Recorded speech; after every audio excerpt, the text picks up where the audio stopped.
Emily, you're running a very interesting case you've been talking about, and you mentioned that many people have come forward to support you and to share their stories with you. How has that affected you? It's been really interesting to have people I don't know and people I do know come forward and tell me their stories after they've heard mine. And it was something that I wasn't prepared for in going public. Initially, when the media first started, I was overwhelmed by it. I mean, I had lots of very supportive messages, but also lots of messages of despair from women who'd been through a very similar thing, and I wasn't in a place to be able to provide support.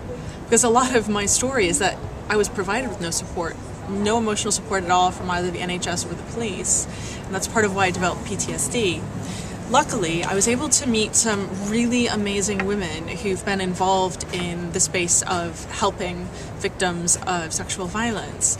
And I've been able to send different people who've spoken to me down those different paths.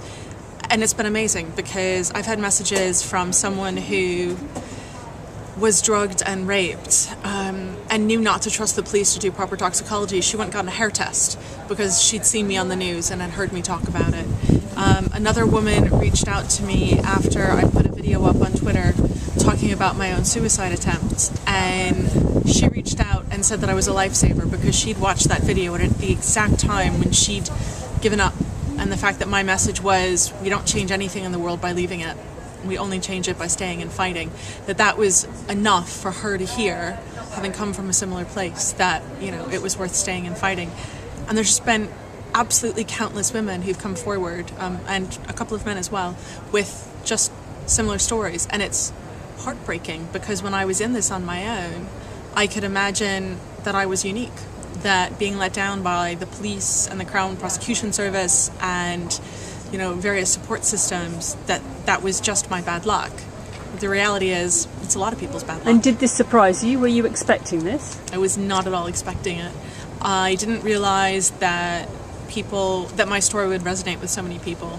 And actually, when I was on this morning, they opened up their phone lines for victims to call in, and a woman who'd never told anybody phoned in and told her story.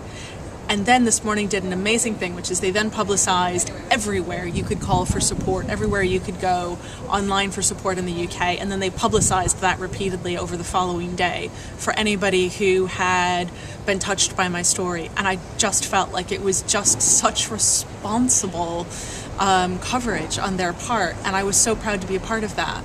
And some days I have really bad days, and knowing that my case isn't going to go forward the way I wanted it to, you know, I didn't get out of bed for 5 days.